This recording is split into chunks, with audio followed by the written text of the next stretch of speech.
Hello, welcome back to Bike Talks in our second episode. We hope that you guys enjoyed the first episode of Bike Talks. As Danny liked to name it, the C19 version of the Bike Talks, of course, referring to the COVID-19 period. So we hope that you enjoyed the first episode, and today we have our second episode with a very special guest, Del Gasan. Thank you very much for Hi, joining Del. us today. Hey guys, good to see you both. Thank you very much. So basically, just a quick brief about Del. Del is an old friend here in the UAE. He was one of the first people to touch base on the cafe racers community in the region when he created his community of cafe racers Middle East. After that, Del went into the world of manufacturing, if I may say, or trending some fashion lines. That would be Casa de Maquinas. Exactly.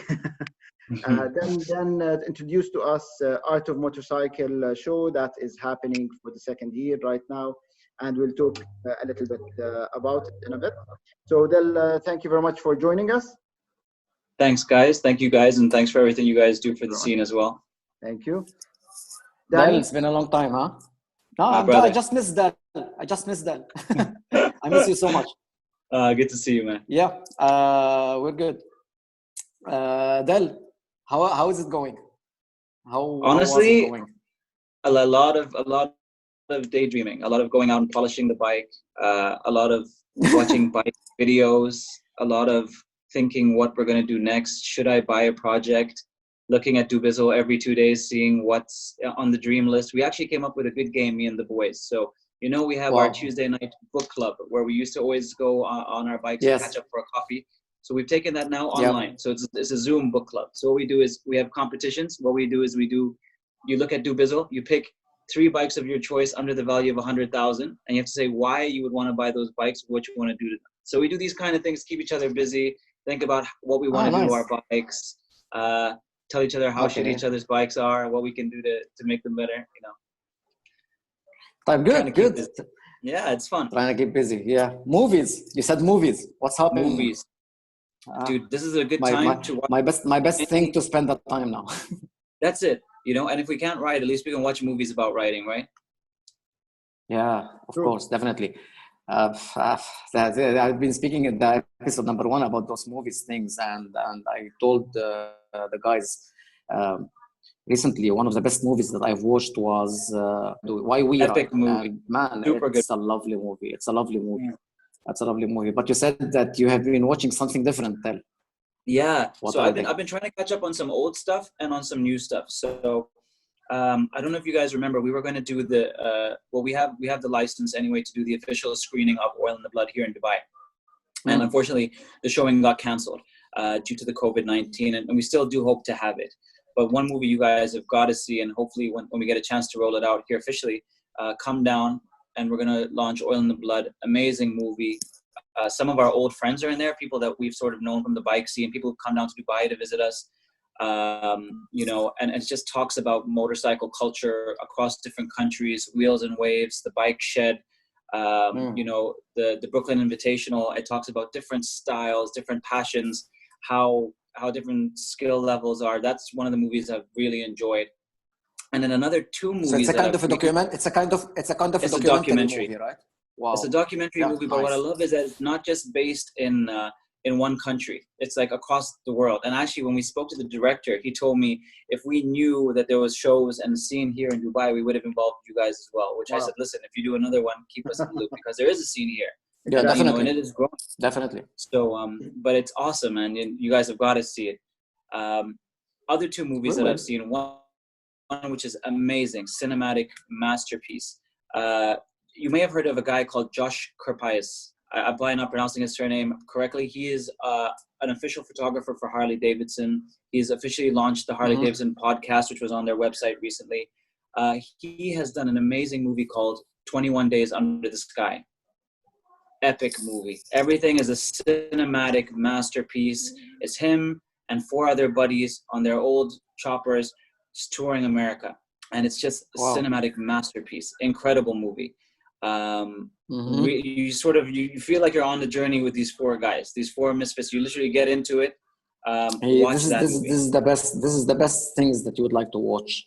How do they spend their time? The experience itself, the life experience, the riding experience. This is the things that are the memories that builds up in your brain. And yeah, for me, watching a movie which is like a documentary movie or these things, yes, it's information, it's lovely, it's lifestyle, but still the memories are built in these rides, you know, the long rides and these things. This is the best things that you can watch.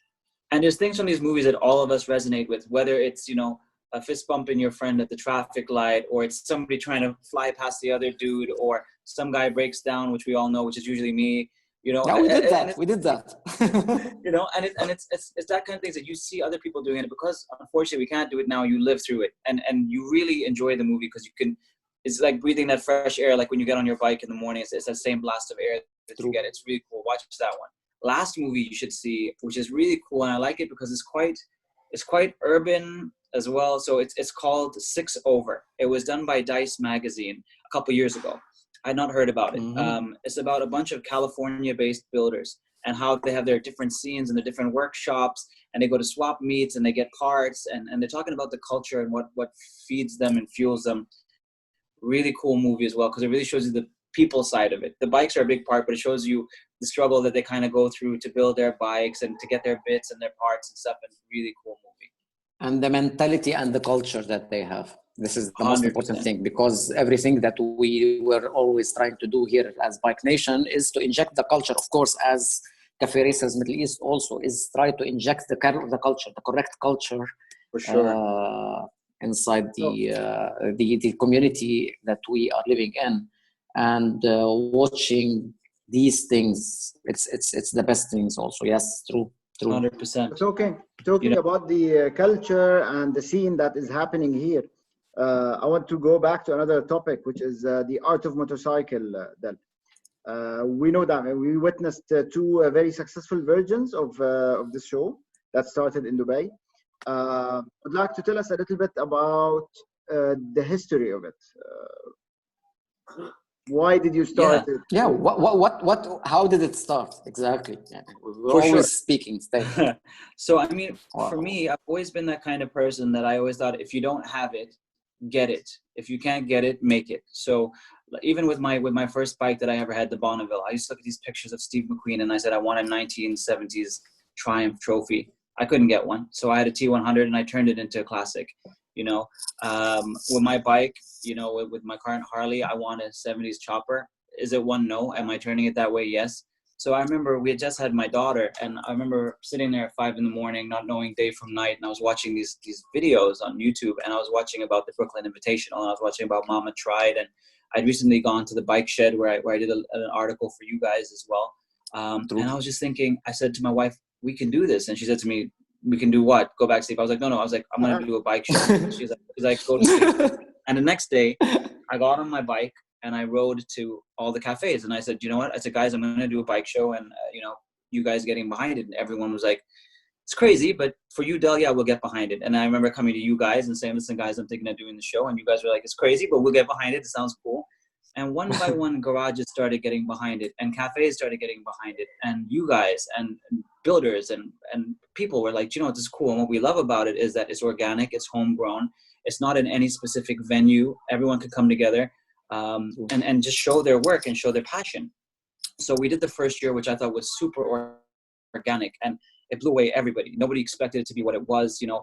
We had artists sending stuff from around the world. We had photographers sending stuff in, and the show was just better than we expected. So then I started getting calls from people saying, look, it was a blast, actually. It was a blast. The first one was a blast. You know, it was crazy. Because so, you said it. We didn't expect that. At all. And the thing is, like, I think it was the shows that are overhyped and overplanned that sometimes, you know, can sort of take people by surprise and or let them down. But this one was just completely organic, and it was really fueled by the community. You know, and I realized, and I learned a lot of things from that. So this year, you know, I had people hitting me up saying, look, Del, let's do 2 shows a year. Let's do this bi-monthly. I said, it cannot be. I said, first of all, it's a lot of work for me. It's a lot of work for everybody. You know, there's a lot of things that go on behind the scenes that I learned from the first show. You know, when you're the dude there, you know, it's at 6 o'clock in the morning, and then you're the guy there till 3 o'clock in the morning, sweeping up by yourself and taking out pins. You learn a lot really fast. So for show number 2, I realized I want to do 3 things. I want to create a legacy. I want the show not to be something that's over in a year, which means I need funding. I need to get it bigger, and I need to open the doors up. I was also shocked at the number of established, renowned photographers from around the world who submitted works for me. You know, we had people who photographed for Dice magazine out of LA. We've had notable photographers from Japan. You know, we've had European photographers who've been in Built magazine. We had actual big time photographers who were like, Del, you know what? We love the concept of your show. We want to show our work. Then we had artists who've showed stuff at the One Moto show, at Bike Shed, you know, from the Brooklyn Invitational. So we've had people. Why do you think all this interest came from? I think 2 reasons. One is that, like all bikers, we love shit that's organic and real. We love things that are genuine, that there's a passion behind. And of course, the bike scene is growing across borders. You know, like we see stuff from, all of us saw stuff from the Moon Eye show in Japan. We also saw stuff from Bike Shed. We also stuff from all these US shows. People are seeing stuff from Art of Motorcycles. So I had, you know, there's a guy called Jose Galina who's photographed for Dice. You know, he was like, oh, what you're doing is really cool. And he's like, you know, we've heard about your show, to the point where, you know, and I'll let it out a bit later, that we're looking at even getting builders to send bikes out next year. So aside from getting photography and art, you know, and we had a lot of local ones, like, I think I think that this demonstrates 2 important things that must be noted over here. The first thing is the thirst that the people here, or the community here in Dubai, have. They are thirsty for something which is like that. Yeah. Which doesn't happen much often. And we want it to happen much often, but it doesn't happen. Yeah. This is a long time thirst that you have just captured.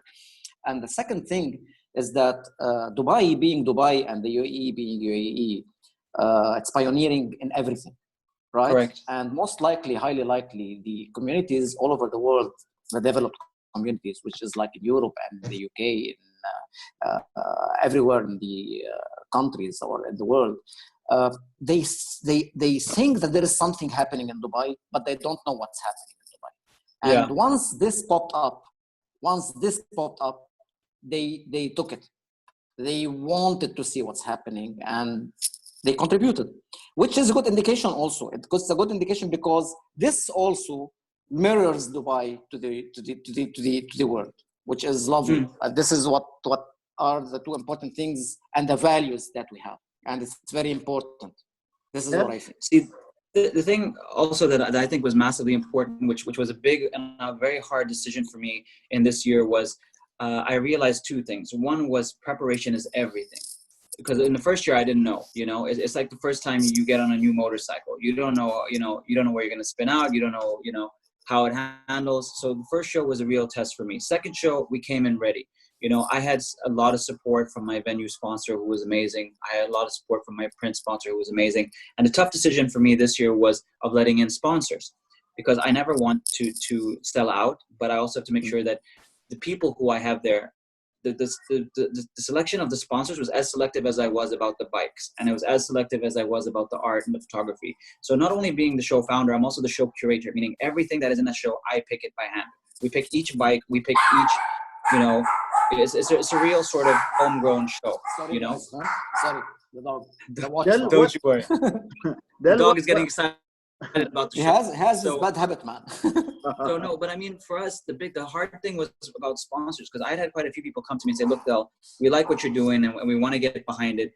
And I was really, really careful of sort of who I picked, and I want to make sure we didn't oversaturate the show either. We wanted to make sure we cover our costs, that we could have something that we can grow the show in the future. And I'll tell you what, the unbelievable thing for me was to see the show featured in so many publications. I mean, from the newspapers. Yeah, exactly. As I said, because there is this gray area all over the world that they want to see what's happening in Dubai. It's a gray area that they are venturing, and I think AOM provided this opportunity for them to showcase Dubai. Yeah, and I agree. I really agree. I mean, like, I don't think there's ever been a bike show, featured in Harper's Bazaar magazine in the world ever. You know what I mean? Like, that's pretty mad, you know, in a fashion magazine. The most important thing and lesson learned, and this is something that we need all of us to emphasize on, and this is something that has to be spoken over here, is that there is a plea from us, and we really want the manufacturers, the dealers, the workshops to step up.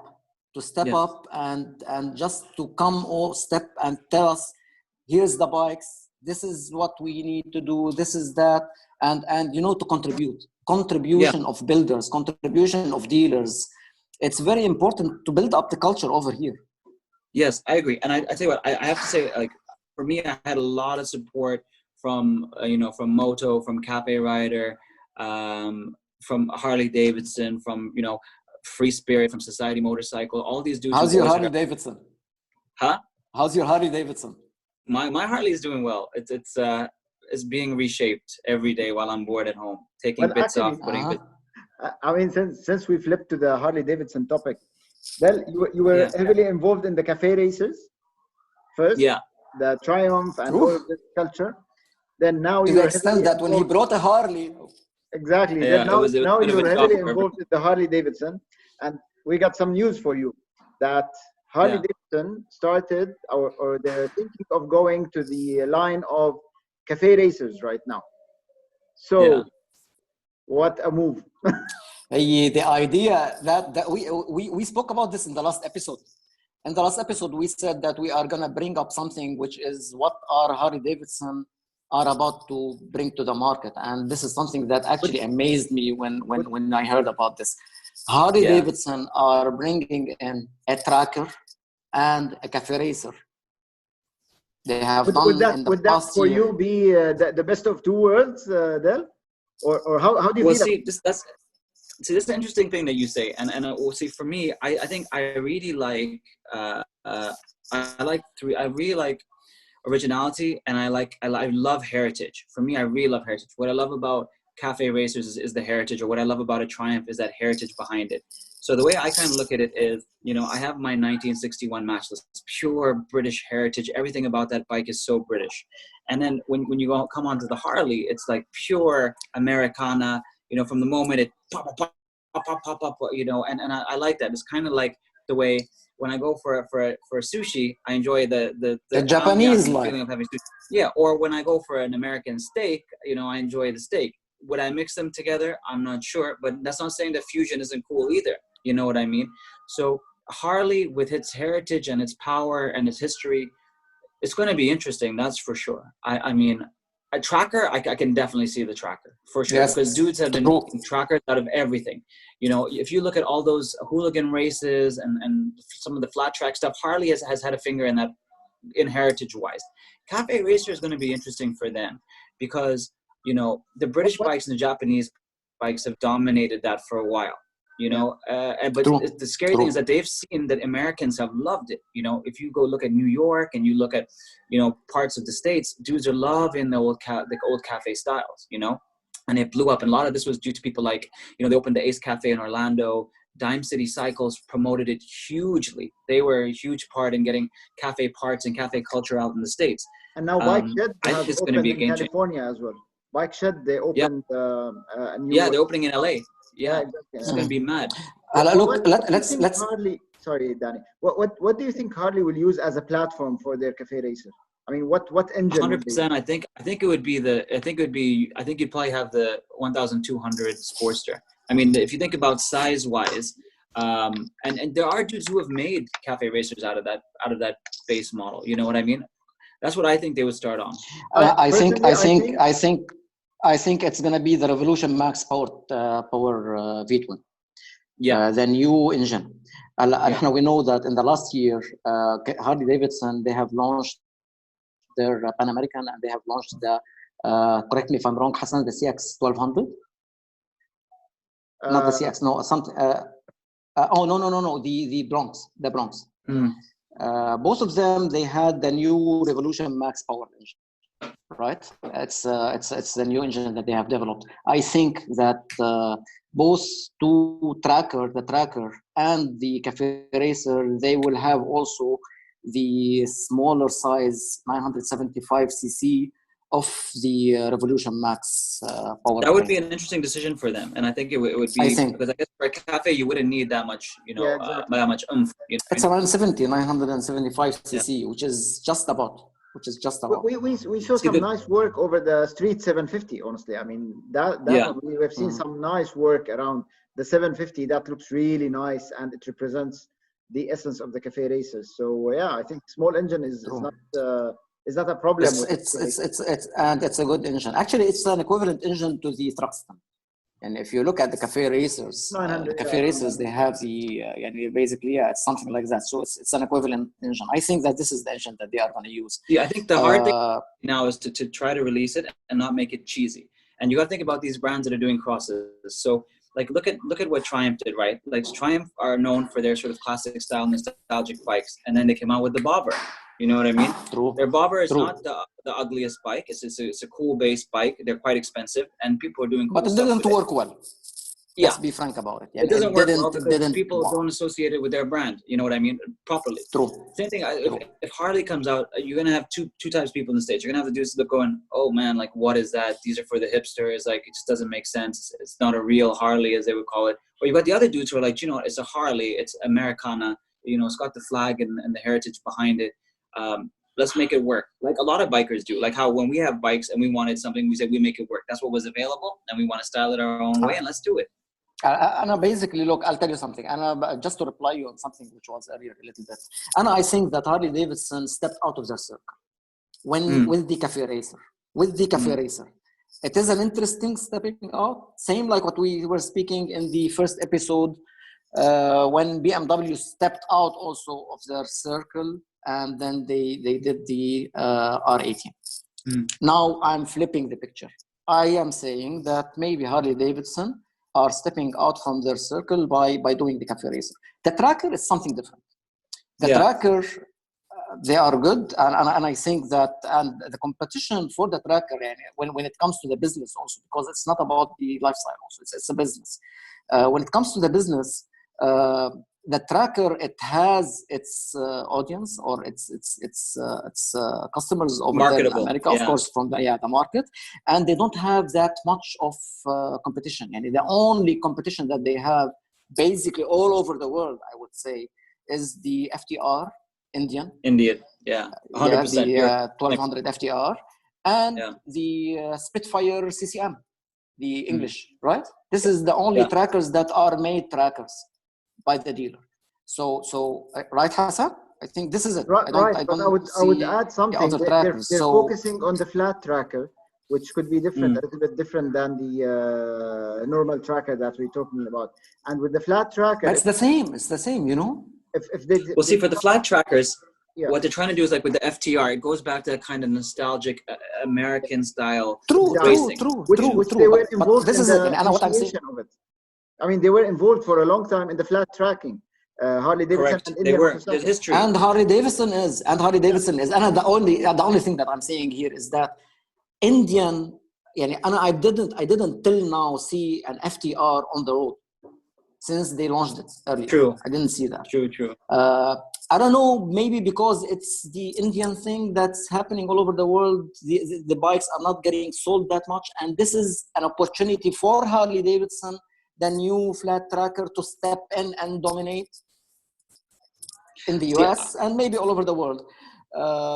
Maybe what I'm saying, and this brings me back to what I said, maybe yes, they have a very good chance for the tracker to just boom. The Cafe Racer, though, is something that is interesting and needs to be figured out. And this is what I'm saying. But I'll tell you. This brings up my question to you, and this will be the wrap of the subject to you, Del. What are the key factors, very fast, that you think that would make the two new lines from Harley-Davidson work? Would they or would they not? What do you think the factors are? I think they can, but we all know Harley is not the worst at their advertising, and they're tapping into what's going on. I think if they can sell it on nostalgia and on this whole thing that they do of freedom and escape, and and tie it to what people want, I think it might do well. I mean, there's a reason why Enfield launched, their 2 new models in California. You know what I mean? There's a market for it. People want it. So Harley needs to tap into that. Mm-hmm. Right. So I think, guys, this would wrap up for this second episode. We would like to thank you all for just being patient with us also. We thank Del again for Anytime. being with us. Del, of course, if you would be so kind, just remind the people about which platforms we can see you on. Yeah, sure. So please check out Cafe Racers Middle East. Check out the Art of Motorcycles Show, where we have a bunch of cool art and features from the show. And check out Casa de Maquinas over here for awesome art and skate and just fun craziness. And again, for us, of course, just as a small reminder, please don't forget to go to YouTube, our channel, Bike Nation Magazine. Just hit the subscribe button and the small bell at the side, just to keep up with us and to support us also. We are also available in the Instagram and on the Facebook, Bike Nation Magazine. Once you see it, it's or you look for it, it's there. And that's a wrap for us. Hassan, anything Don't forget our before we website, say goodnight? bikenationmag.com. Bike Nation Mag, bikenationmag.com. The main thing. Check it out. the main thing. Yes. All right. Bikenationmag.com. Yeah. And it's a good night from my side. Hassan, Del. Thank you very much, guys. Good night, Thanks, guys. Stay safe. Thanks, brothers. Stay safe, and hope to ride with you guys soon. Thank you very much. Very soon, hopefully. Thank you. All right. Peace out, guys. Take care.